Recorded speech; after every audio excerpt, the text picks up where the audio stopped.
In a vast land, where the savannah stretches beyond the horizon, there stood a tree unlike any other. It was a baobab tree, ancient and mighty, with roots that delved deep into the earth and branches that reached up to the heavens. But this was no ordinary tree. It was the magical baobab tree, known to grant wishes to anyone who could solve its ancient riddles. For generations, the people of the nearby village spoke of its power, but few were brave enough to venture to its base, for the riddles were said to be as difficult as they were mysterious. Legends told of those who tried and failed, but still the tree stood, waiting for the one who would unlock its secrets. One day, a young boy named Kanu decided it was time to try. Kanu was clever and known for his quick wit, but his family had fallen on hard times. Crops had withered, and his mother had become ill. He knew that the tree was his only hope to save his family. So, with determination in his heart, Kanu set off early one morning, carrying nothing but a small satchel of water and a heart full of hope. The journey was long, and the sun blazed overhead, but Kanu pressed on until finally he arrived at the foot of the great baobab.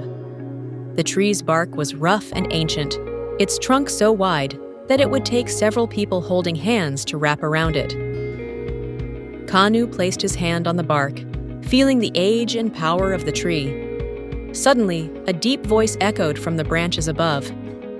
"Who dares to disturb the slumber of the baobab tree?" Kanu stepped back, startled but resolute. "It is I, Kofi, of the village nearby. I seek your help, great tree." The tree's branches swayed, though there was no wind. "You seek a wish, young one, but to receive it, you must answer my riddles. If you fail, you shall leave with nothing but the memory of your attempt. Are you prepared?" Kanu nodded, though his heart raced. "I am ready." The tree paused, then spoke its first riddle. "I speak without a mouth and hear without ears. I have no body, but I come alive with wind. What am I?" Kanu thought for a moment. He had heard riddles before, but this one was tricky. He looked up at the rustling leaves and the vast sky beyond. Then it came to him. "An echo," he said confidently. The tree's branches creaked. "You are correct, young Kanu, but there are 2 more riddles to go. Prepare yourself for the next." The ground beneath Kanu's feet seemed to hum as the tree spoke again. "I have cities, but no houses. I have mountains, but no trees. I have water, but no fish. What am I?" Kanu furrowed his brow, thinking hard. This one was more difficult. He thought about everything he had learned from his father, a traveler who had told him of faraway lands.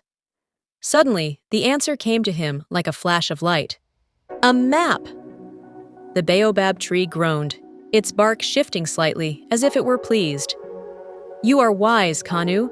You have answered 2 of my riddles, but the final one will be the most difficult." Kanu felt a bead of sweat trickle down his forehead. He knew the last riddle would be the greatest challenge. The tree's deep voice rumbled once more. "I am not alive, but I can grow. I don't have lungs, but I need air. I have no mouth, and yet I can drown. What am I?" Kanu's mind raced. He sat down, staring at the base of the tree. His thoughts wandered to the river near his village, to the fire that burned in their hearth. It was then that the answer struck him, clear as day. He stood up and faced the tree. "Fire!" he declared. For a moment, there was silence.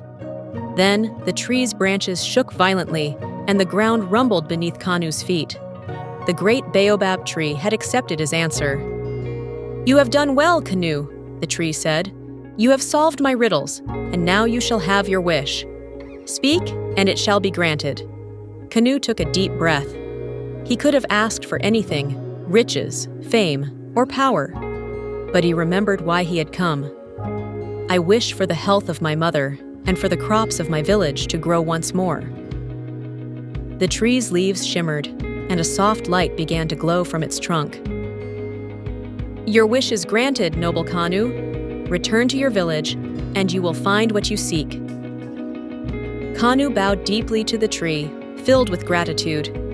he turned and made the long journey back home, the sun setting behind him. When he arrived at the village, he found his mother sitting up, looking stronger than she had in weeks. The fields, once barren, were now green with life.